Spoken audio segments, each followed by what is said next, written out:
Hello traders, welcome back to our channel. दोस्तों, आज की वीडियो में हम एक चार्ट की ऐसी जगह देखेंगे कि जहां पे एग्जैक्टली स्टॉक ऊपर के साइड में यानी कि अप साइड में जाना शुरू करता है और एग्जैक्टली वहां से ही चार्ट पे बिग मूव्स हमें आगे जाकर देखने को मिलते हैं। तो वो कौन सी जगह होती है, किस तरह से चार्ट बनता है, पैटर्न्स किस तरह से बनते हैं और एग्जैक्टली ऐसी लेवल कि जहां के बाद स्टॉक में अप साइड में मूवमेंट आए, तो वो भी थोड़ा सा कन्फर्मेशन लेकर, यानी कि ट्रेड गलत ना हो जाए तो कन्फर्मेशन लेकर वो लेवल पे किस तरह से एंट्री करे कि जो आगे जाकर हमें बढ़िया सा प्रॉफिट मिले। तो ये वीडियो में हम वो डिस्कस करने वाले हैं, तो वीडियो पूरा देख लीजिएगा। पहले हम थोड़ा सा इंट्रोडक्शन यहाँ पे देखते हैं तो आपको वीडियो का ओवरव्यू समझ में आएगा। तो जनरली अगर आप देखते हैं तो कुछ ट्रेंड फॉलोइंग ट्रेडर्स होते हैं और कुछ ट्रेंड रिवर्सल ट्रेडर्स होते हैं। ट्रेंड फॉलोइंग ट्रेडर्स क्या करते हैं, ट्रेंड क्या चल रहा है, यानी कि अगर अप ट्रेंड चल रहा है तो अप ट्रेंड में एक ऐसी लेवल वो ढूंढने की कोशिश करते हैं कि जहां पे वो पोजीशन बनाए और जैसे एक मूव आती है वो यहाँ पे एग्जिट करते हैं। तो जनरली जो स्विंग ट्रेडर्स होते हैं, शॉर्ट टर्म के ट्रेडर्स होते हैं, वो इस तरह की पोजीशन बनाकर एग्जिट करते हैं। अदर टाइप के ट्रेडर्स होते हैं ट्रेंड रिवर्सल ट्रेडर्स। वो क्या करते हैं कि इस तरह का स्टॉक ढूंढते हैं कि जो ऑलरेडी नीचे जा रहा है लेकिन एक ऐसी लेवल निचले साइड में ढूंढते हैं कि जहां पे पॉसिबिलिटी हो कि स्टॉक यहाँ पे रुके और यहाँ से अप साइड में मूवमेंट आए। अभी अप ट्रेंड में स्टॉक है और अगर ऊपर ऑलरेडी जो स्टॉक गया है उसमें अगर आप पोजीशन बनाते हैं तो आपको यहाँ पे शॉर्ट टर्म में या तो आपका टारगेट आने के बाद एग्जिट करना पड़ेगा, नहीं तो स्टॉक रिवर्स होने की संभावना होती है। ये केस में क्या होता है, रिवर्सल केस में कि स्टॉक एग्जैक्टली हमने बॉटम पे पकड़ा हुआ होता है, तो उसके बाद अगर रिवर्सल आता है तो स्टॉक में पोटेंशियल बहुत ज़्यादा होती है अपसाइड में जाने की। तो इसलिए जो ट्रेंड रिवर्सल पे अगर हम कोई स्टॉक का सिलेक्शन करते हैं और वो सही से सिलेक्शन हो जाता है और स्टॉक में वाकई में ट्रेंड रिवर्सल बनता है तो एक बड़ा सा मूव आगे जाकर आने की संभावना होती है। एक छोटे से स्टॉप लॉस के साथ हम बड़ा सा टारगेट एक्सपेक्ट कर सकते हैं। तो जनरली क्या होता है कि जो बिगिनर लेवल के ट्रेडर्स होते हैं उनको स्टॉक कब दिखता है, तो स्टॉक में जब भी बड़े बड़े कैंडल्स बने यानी कि 10%, 15%, 20% की मूवमेंट आए, तो वहाँ पे जो स्टॉक ऑलरेडी मूव हुआ है तो बिकॉज ऑफ वो बड़े कैंडल के साथ क्लोज आउट दिया है, बड़े परसेंटेज के साथ क्लोज आउट दिया है, तो वो मे बी आपको टॉप गेनर में दिख सकता है, राइट, या तो वॉल्यूम वाले स्टॉक में दिख सकता है।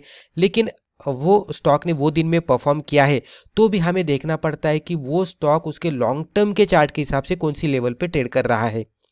अगर स्टॉक मान लीजिए कि टॉप गेनर पे आया है, अच्छे खासे वॉल्यूम के साथ आया है और हमने उसका सिलेक्शन किया, लेकिन लॉन्ग टर्म के रेजिस्टेंस पे एग्जैक्टली इसने रेजिस्टेंस लेकर नीचे आकर इस तरह से क्लोज आउट देता हुआ दिखा है, तो इस तरह की सिचुएशन में क्या होता है कि हम रेजिस्टेंस पे एंट्री करते बैठते हैं और एग्जैक्टली स्टॉक वहाँ से ही नीचे जाने लगता है, तो एंट्री गलत होती है। तो इसीलिए हमें थोड़ा सा लॉन्ग टर्म का भी चार्ट देखना पड़ता है कि अगर बड़ी कैंडल बन रही है तो एंट्री पे बन रही है क्या एग्जिट पे बन रही है। अगर टॉप गेनर में कोई स्टॉक आता है, वॉल्यूम पे कोई स्टॉक आता है और मान लीजिए रेजिस्टेंस पे यानी कि एग्जिट पे आता है, तो एग्जिट पे एंट्री करके कोई फायदा नहीं है। लेकिन अगर बड़े कैंडलस्टिक के साथ अच्छे खासे वॉल्यूम के साथ कोई स्टॉक हमें टॉप गेनर में या तो 52 वीक हाई पे या तो ऑल टाइम हाई के नज़दीक कोई स्टॉक दिखता है, तो हमें ये भी देखना पड़ता है कि क्या वो स्टॉक रेजिस्टेंस पे है यानी कि एग्जिट पे है या वो स्टॉक सपोर्ट पे है यानी कि एंट्री पे है। तो इस तरह का ही स्टॉक ढूंढना चाहिए कि जो एंट्री पे है, सपोर्ट पे है, जहां पे हम पोजीशन बनाकर प्रॉफिट कमा सके। लेकिन बिगिनर लेवल के लोग ज़्यादातर वो नहीं देखते, लॉन्ग टर्म का चार्ट नहीं देखते और उसके वजह से वो क्या करते हैं कि स्टॉक में ऑलरेडी मूव आई हुई होती है और जहां पे एग्जिट करना होता है वहां पे वो एग्जैक्टली एंट्री करके बैठते हैं और उसके वजह से उनको फिर लॉस देखना पड़ता है। स्मार्ट ट्रेडर्स का जो अप्रोच होता है वो थोड़ा अलग होता है। वो एंट्री लेवल पे स्टॉक का सिलेक्शन करते हैं। इवन उनके ही पास मान लीजिए कि जिस तरह से बिगिनर लेवल लोगों के पास टॉप गेनर का स्टॉक आ रहा है, अच्छे खासे वॉल्यूम वाला स्टॉक आ रहा है, तो भी वो उसमें एंट्री नहीं करते। वो लॉन्ग टर्म का पर्सपेक्टिव देखते हैं और देखते हैं कि वो चार्ट एंट्री पे है क्या और उसके बाद ही वो पोजीशन बनाते हैं। और कुछ स्मार्ट ट्रेडर्स तो पूरी तरह से ट्रेंड रिवर्स स्ट्रैटेजी पे ही डिपेंड रहकर ट्रेंड रिवर्सल के स्टॉक्स ढूंढते हैं। तो उसमें वो क्या करते हैं कि इस तरह के स्टॉक की जो स्ट्रेंथ की वजह से बहुत सारे ऊपर गए हैं उसको वो चेसिंग करते नहीं बैठते, उसको चेस नहीं करते, उसमें वो पोजीशन ही नहीं बनाते क्योंकि वो स्टॉक ऑलरेडी ऊपर गया है। इंस्टेड ऑफ दैट वो क्या करते हैं कि ऐसे स्ट्रॉन्ग स्टॉक ढूंढते हैं कि वो कुछ वजह से वीक हुए हैं, यानी कि स्ट्रॉन्ग स्टॉक यानी कि फंडामेंटली स्ट्रॉन्ग रहेंगे, टेक्निकली भी स्ट्रॉन्ग रहेंगे, लेकिन कुछ वजह से शॉर्ट टर्म में उसमें फॉल आया है। यानी कि हम इस तरह से कंसिडर कर सकते हैं कि इसका अगर हम लॉन्ग टर्म का चार्ट देखते हैं तो लॉन्ग टर्म पे स्टॉक अच्छा खासा ऊपर है, मान लीजिए मंथली चार्ट पे, लेकिन डेली चार्ट पे स्टॉक कुछ वजह के लिए या तो कुछ समय के लिए थोड़ा सा पुल बैक देने की वजह से नीचे आया है। यानी कि स्ट्रॉन्ग स्टॉक कुछ समय के लिए वीक हुआ है, जिसमें हम पोजीशन बनाकर फिर से प्रॉफिट कमा सकते हैं। तो वो उस तरह के स्टॉक ढूंढने की कोशिश करते हैं। दोस्तों, अगर आपको स्टॉक मार्केट सीखना है तो अमेजोन पर जाकर आप हमारी बुक पढ़ सकते हैं, या तो यूडेमी पे जाकर आप हमारे वीडियो कोर्सेज भी देख सकते हैं। तो एग्जैक्टली जो स्टॉक बॉटम पे मिले कि जहां पे हम पोजीशन बनाकर बड़ा सा प्रॉफिट कमाए, तो उसके लिए एक पैटर्न बहुत ही पॉपुलर है जिसको बहुत सारे ट्रेडर्स अपने ट्रेडिंग स्ट्रैटेजी में, ट्रेडिंग स्टाइल में इस्तेमाल करते हैं। तो वो पैटर्न है double bottom pattern. Double bottom pattern एक ट्रेंड रिवर्सल का पैटर्न है। ये रिवर्सल पैटर्न माना जाता है इसको। ये जनरली क्या होता है कि डाउन ट्रेंड में बनता है।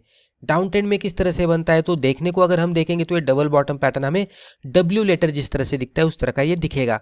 इसमें एग्जैक्टली क्या होता है, तो पहले डाउन ट्रेंड होता है और डाउन ट्रेंड की वजह से स्टॉक में गिरावट आती है। नीचे आने के बाद स्टॉक यहाँ पे फर्स्ट बॉटम बना देता है। उसके बाद एक बाउंस दिखता है, यहाँ पे थोड़ा सा स्टॉक ऊपर जाता है। उसके बाद ये नीचे आकर सेकंड बॉटम बनाता है। अभी यहाँ पे क्या होता है, जो फर्स्ट बॉटम स्टॉक ने बनाया हुआ होता है तो अप्रॉक्सीमेटली वही लेवल के आसपास स्टॉक सेकंड बॉटम बनाता है और फिर से इसमें बाउंस आता है और आगे जाने के बाद इसमें ब्रेकआउट बनता है। ब्रेकआउट कहाँ पे बनेगा, तो ये जो लेवल थी इसकी, तो यहाँ पे हम इस तरह से ये कलर में ड्रॉ करते हैं, तो ये जो लेवल है इसकी, तो ये लेवल को ये ब्रेकआउट देता है और फिर इसमें एक ट्रेंड चेंज का एक मौका हमें देखने को मिलता है, जहाँ पे ये फर्स्ट क्राइटेरिया सेटिस्फाई होता है। और ये जो रेजिस्टेंस लाइन हम इसको कह सकते हैं, ये जो बाउंस यहाँ तक आया था वो, उसको रेजिस्टेंस लाइन हम कह सकते हैं। तो रेजिस्टेंस लाइन को ब्रेकआउट देने के बाद हमें कन्फर्मेशन मिलता है और स्टॉक अच्छा खासा ऊपर जाता है। तो यहाँ पे जो रेजिस्टेंस लाइन हमने जिसको कहा था उसको ही डबल बॉटम पैटर्न के हिसाब से नेक लाइन कहा जाता है। तो नेक लाइन एग्जैक्टली क्या होता है वो हम क्विकली देखते हैं। तो व्हाट इज नेक लाइन, तो सिंपल सा डेफिनेशन है, the neck line is the highest point between two bottoms. यानी कि ये फर्स्ट बॉटम बना, एक बाउंस बैक बना, एक सेकेंड बॉटम बना और फिर से रिवर्सल हुआ। तो ये जो दो बॉटम थे, ये फर्स्ट बॉटम था, यहाँ पे हम इसका कलर चेंज करते तो ये फर्स्ट बॉटम था और ये सेकेंड बॉटम था। ये दो बॉटम के बीच में जो भी हाईएस्ट पॉइंट हमें दिख रहा है, तो उसको पकड़कर अगर हम कोई ट्रेंड लाइन मार्कआउट करते हैं तो उसको हम नेक लाइन कहते हैं। इसको ही हम रेजिस्टेंस भी कहते हैं। तो breakout to neckline is meaningful. जब भी नेकलाइन को ब्रेकआउट होता है तो ही ये पैटर्न आगे जाकर सक्सेसफुल होने की संभावना ज़्यादा होती है। तो ये रेजिस्टेंस भी आप इसको कह सकते हैं, नेकलाइन भी कह सकते हैं। ये नेकलाइन ही एज ए रेजिस्टेंस वर्कआउट करने वाली है और हमें ट्रेड करना है ब्रेकआउट पे, क्योंकि ट्रेंड रिवर्सल का सिग्नल यहाँ पे मिला और ट्रेंड रिवर्सल का कंफर्मेशन ये नेकलाइन के ब्रेकआउट पे मिला। तो उसके बाद इसमें एक बढ़िया सा रिवर्सल बनेगा। तो अगर रिवर्सल बन रहा है, ब्रेकआउट मिल रहा है, तो ट्रेड किस तरह से करेंगे वो अब हम देखते हैं। तो एंट्री एग्जिट रूल्स, तो सिंपल से रूल्स है, ज़्यादा कॉम्प्लिकेशन हमने यहाँ पे नहीं किया है। तो एंट्री करने के लिए जो भी कैंडल ने नेकलाइन को ब्रेकआउट दिया है वो कैंडल के हाई के ऊपर हम एंट्री करेंगे। स्टॉप लॉस वही कैंडल के लो के नीचे लगाएंगे, ब्रेकआउट वाले कैंडल के, और टारगेट आप 1:2 के हिसाब से कैलकुलेट कर सकते हैं। यानी कि एंट्री से स्टॉप लॉस का डिस्टेंस कैलकुलेट कीजिएगा और उससे डबल आपका टारगेट का डिस्टेंस रहेगा एंट्री से। वो आपका फर्स्ट टारगेट रहेगा। वहाँ पे पार्शियल प्रॉफिट बुक करके रिमेनिंग क्वांटिटीज को ट्रेलिंग बेसिस पे होल्ड करना है। इससे ज़्यादा प्रॉफिट लेने की आप कोशिश कर सकते हैं, क्योंकि डबल बॉटम पैटर्न पे आप बॉटम पे पोजीशन बना रहे, तो इसमें जो टॉप बनने वाला है आगे जाकर वो बहुत ही ज़्यादा डिस्टेंस के साथ बनने वाला है। तो ऐसा नहीं कि आपने एक छोटा सा प्रॉफिट कमाया, यानी कि इस तरह से ये डबल बॉटम बनाया, इसने इस तरह से ब्रेकआउट दिया, हमने यहाँ पे एंट्री की, ये स्टॉप लॉस लगाया और यहाँ पे एग्जिट किया और स्टॉक गया यहाँ तक, राइट। तो ये सिचुएशन ना हो पाए, तो हम मैक्सिमम प्रॉफिट लेने की कोशिश करेंगे। तो उसके वजह से हम यहाँ पे क्या करने वाले हैं, तो जैसे ही पहला टारगेट आता है 1:2 का, वहाँ पे पार्शियल प्रॉफिट बुक करेंगे और रिमेनिंग क्वांटिटीज को ट्रेलिंग बेसिस पे हायर टारगेट के लिए लेके जाएंगे।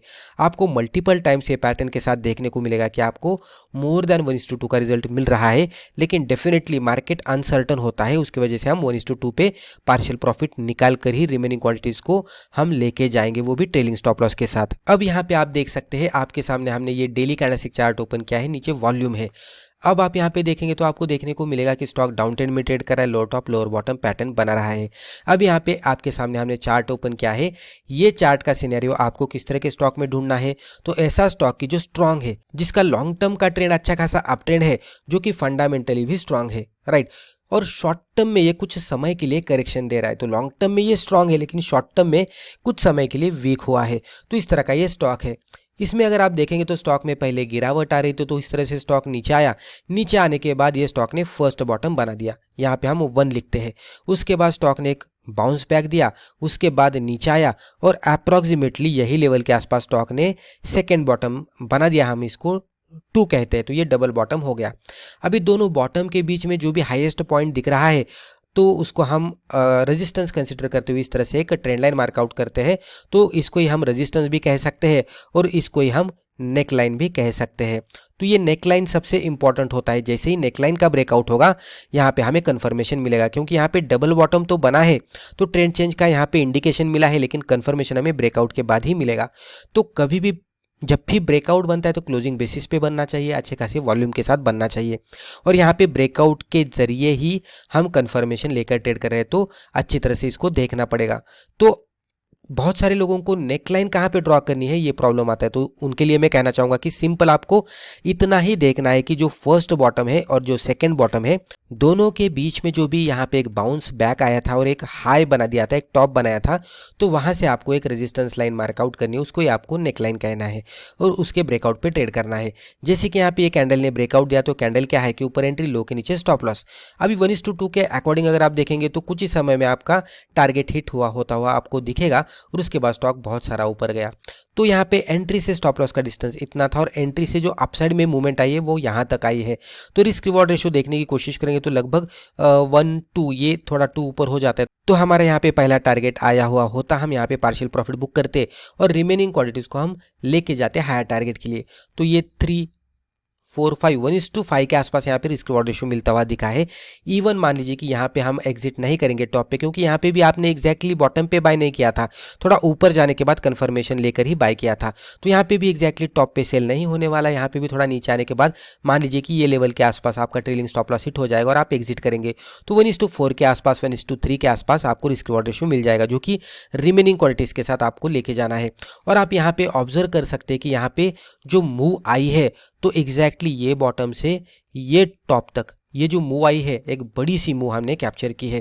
अभी जो एग्रेसिव ट्रेडर्स होते हैं वो एग्जैक्टली ये सेकंड बॉटम जब भी बनता है वहाँ पे ही पोजीशन बनाते हैं, क्योंकि उनको पता होता है कि चार्ट किस तरह से वर्कआउट करता है। तो वो एग्जैक्टली यहाँ पे एंट्री करेंगे, छोटा सा स्टॉप लॉस लगाएंगे और एक बड़ा सा ट्रेड कैप्चर करने की कोशिश करेंगे। लेकिन यहाँ पे वो पूरे क्वांटिटी के साथ नहीं जाते, यहाँ पे कुछ थोड़े क्वांटिटी के साथ ही पोजीशन बनाते हैं और जैसे ही नेकलाइन ब्रेकआउट होता है तो उनको कंफर्मेशन मिलता है, वहाँ पे वो और भी क्वांटिटीज ऐड करते हैं। तो वो इस तरह से भी करते रहते हैं, ये ट्रेडर टू ट्रेडर डिपेंड होता है। यहाँ पे जो पोजीशन बनाते हैं वो एग्रेसिव ट्रेडर्स होते हैं और यहाँ पे जो पोजीशन बनाने वाले हैं वो थोड़ा कॉशियस ट्रेडर्स होते हैं, क्योंकि वो कंफर्मेशन लेकर ही ट्रेड करते हैं। यहाँ पे रिस्क ज़्यादा होती है, यहाँ पे रिस्क कम होती है।